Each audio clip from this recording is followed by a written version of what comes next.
What's going on, guys? I'm back this week with my NFL Week 3 picks and predictions for the 2012 NFL season, and I'm coming off of a week where I'm really hoping to bounce back in a big way. I was 4-12 last week. I picked a couple of upsets that didn't go through, and there was 14 teams that won at home last week. I think I picked like 6 home teams out of the entire 16 games, so it was just a really bad week for picking for me.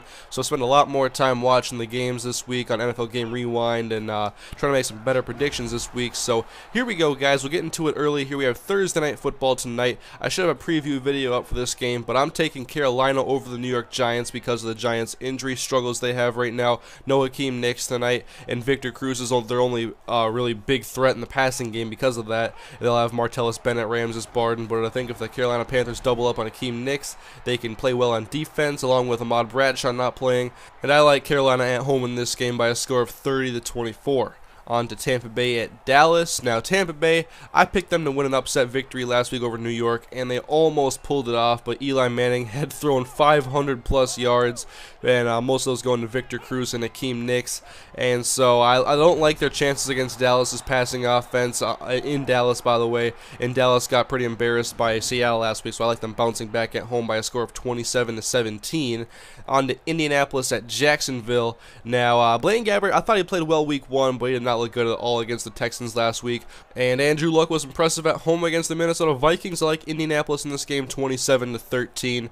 Cleveland against Buffalo in Cleveland, and of course Buffalo's offense has been led by C.J. Spiller, the NFL's leading rusher right now. I believe he's averaging 10 yards a carry, but Cleveland's offense definitely stepped up last week. Trent Richardson had 2 nice touchdowns, and Brandon Weeden was a lot more effective from the pocket, and I'm going to take Cleveland at home on this one because I think if they put 8 in the box and they try to stack up and stop C.J. Spiller, I don't think Ryan Fitzpatrick's going to beat them with his arm, so I'm going to take Cleveland in this one at home by a score of 21-16.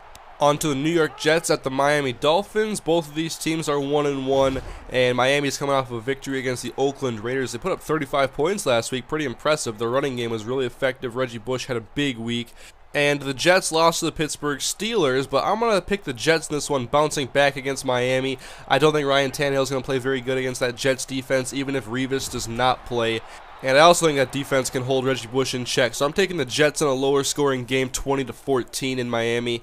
And now we have Kansas City at New Orleans, a battle of 2 0-2 teams that have played very poor defense up until this point.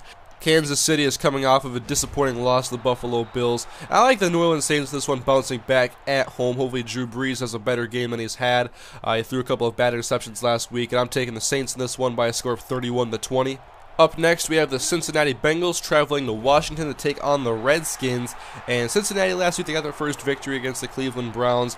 But I thought they gave Brandon Weeden too much time to throw, and they had some big plays against them. And I like Washington's offense in this game because they have big play potential. And if RG3 has a clean pocket to throw from for a majority of this game, I like their chances at home in RG3's first home game. I'll take Washington in this one, 24-21.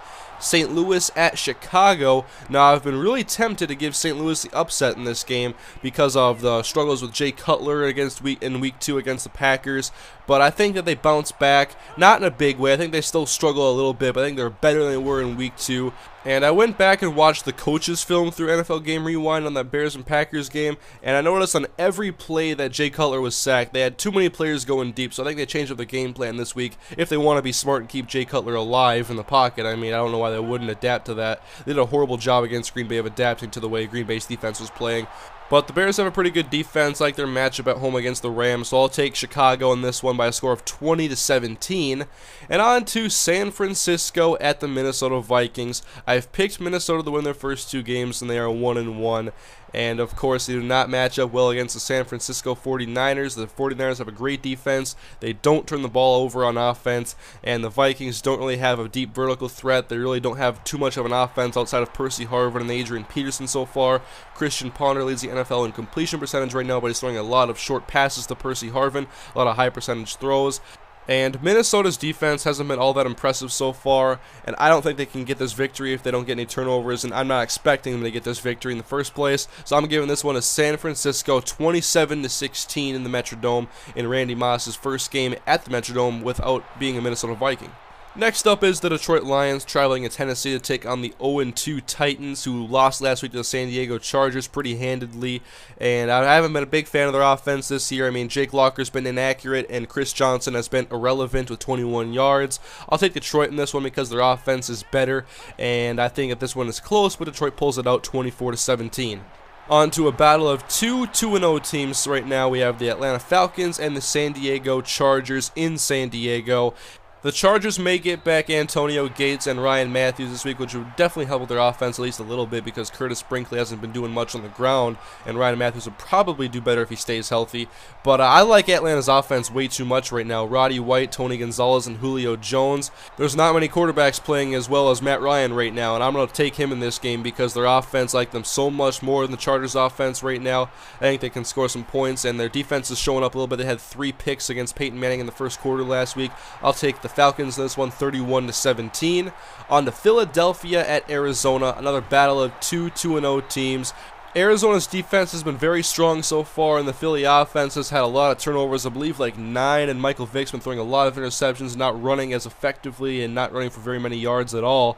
And Arizona's offense really hasn't been all that impressive, but they've done the job on defense to ensure they can get some victories. But I've picked against Philadelphia both weeks this season. I'm going to take Philadelphia in this game because I think their offense is going to be able to outscore the Arizona offense despite whatever defense that the Cardinals can throw at them unless they get some pick sixes. If the Cardinals can get points off of turnovers, I mean like pick sixes or fumbles for touchdowns, which against Michael Vick may be very likely to happen, but I'm still going to take the Eagles in this one by a score of 20-16 in a defensively focused game. Both teams have very good defenses. And then Pittsburgh at Oakland. Oakland does not look very good so far. You could argue they have been the worst team in football. Darren McFadden has not been very impressive at all, and their defense has allowed a lot of big plays, especially last week to the Miami Dolphins, and they're playing against Pittsburgh coming off of a victory against the Jets. And Oakland, I don't think they're going to be able to match up against those Pittsburgh wide receivers. They have Antonio Brown, Mike Wallace, Emmanuel Sanders. I'm taking Pittsburgh in this game by a score of 34-17.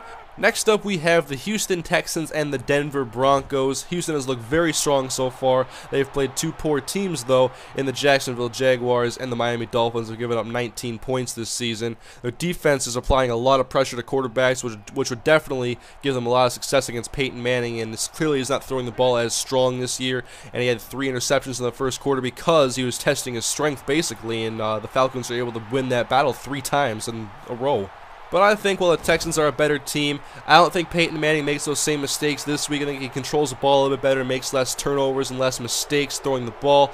And this is also the Texans' first real test of the season. They're on the road in Denver. I'm going to take Denver in this matchup. I think Peyton Manning pulls it out in the end, 27-24. Then Sunday Night Football, we have the New England Patriots and the Baltimore Ravens, a rematch of the AFC Championship game last year that the Patriots won. And the Patriots, of course, will be without Aaron Hernandez, who went down against the Cardinals last week early. And Flacco last week wasn't as sharp as he was in Week 1 against Cincinnati. And I'm looking to see if he can rebound this week and play well against Tom Brady once again. I think the Patriots' offense is definitely hurt by the loss of Aaron Hernandez. He's very versatile, and he offers a lot of different things in that offense. Wes Welker will likely play a lot more, which I'm really confused why they haven't been playing him much. They haven't been giving a lot of snaps to Julian Edelman, who's definitely a poor man's Wes Welker. But I like Baltimore at home this week. I think Flacco bounces back a little bit and they win 27-20 in a close game. And then Monday Night Football, we will have the Green Bay Packers and the Seattle Seahawks. A game I'm really looking forward to because I want to see that offense against the Seattle secondary. I love Seattle secondary. You guys know that. I always talk about how much I love Brandon Brown and Richard Sherman, Cam Chancellor, and Earl Thomas. And Green Bay's offense hasn't been the same this year, but I don't think there's really anything wrong with it. I expect the Packers to play well this week. And I really like what their defense did against Jay Cutler in that offense last week. So I think they can get after Russell Wilson. But I think the key is going to be to stop Marshawn Lynch and make Russell Wilson beat you with his arm. And I think the Packers take care of business this week on the road by a score of 26-17. And so that concludes my Week 3 predictions for the 2012 NFL season. Hopefully a lot more of my predictions end up being right this week as opposed to last week. So anyways, guys, leave your thoughts on the Week 3 matchups in the comment section. Thank you guys for watching. I'll see you guys next time. Have a great day.